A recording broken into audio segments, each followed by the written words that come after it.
nguvu ya uamsho ndani ya kanisa. The power of revival in the church.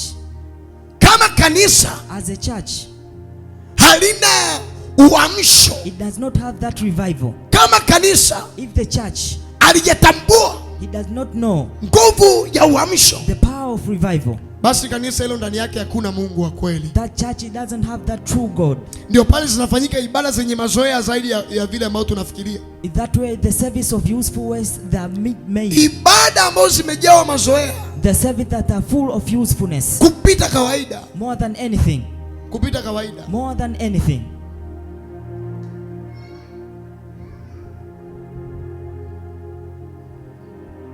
Mazoea. That usefulness. Ndani ya huduma. In the altar. Mazoea. Usefulness. Ndani ya ibada. In the service. Ni kwa sababu madhabahu is because the altar ni kweli na Mungu wa kweli. It is true, it has a true God. Lakini but bado kuna watu hawajajua nguvu ya uamsho. There are people did not know the power of the revival. Nguvu. The power ya uamsho of revival. Kanisa, in this church, ni wakati wa kuamka tena. It's time to revive again. Ni wakati wa kuzinduka tena. It's time to awaken again. Na kujua ya kwamba and to know that wakati tuliokuwa nao, the time that we are in, sio wakati wa kawaida. It is not a normal time. Ni wakati ambao shetani yuko hadharani. It's the time where the devil is there in public. Yuko anawawinda wale watu ambao wanamtamani Mungu. He's targeting people who want more the Lord.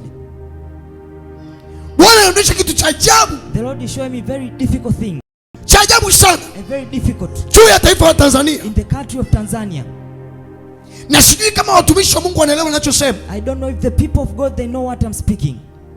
Roho ya ukame, the spirit of dryness, imeingia ndani ya makanisa ya Tanzania. Have entered toward the churches of Tanzania. Watu wanaingia kanisani kwa mazoea. People they enter the church in the useful way. Na sio kwa ajili ya kumtafuta Mungu aliyekuwa halisi. And it's not that to seek the Lord who is real. Makanisa mengi tuliyokuwa nayo, many churches that we are in, yanafanya ibada kwa ajili ya kukamilisha ibada. They make service in order to complete the service. Na sio kufanya ibada and not to make that kwa ajili ya kumtafuta Mungu aliyekuwa halisi. For to seek the Lord who is real. Katikati ya ibada. At the middle of that service. Kuna mahali ukienda, there is a place you can go. Utaona the way watu wanavyomwabudu Mungu na kumsifu Mungu. You will see people how worship and praise the Lord. Kuna mahali ukienda, there is a place that you can go. Utaona namna vile watu wanavyomchezea Mungu. You see how people they are dancing to the Lord. Wanavyocheza kwenye nyumba ya Mungu. They are dancing to the house of the Lord. Ni kama wamechanganyikiwa. It is like they went mad.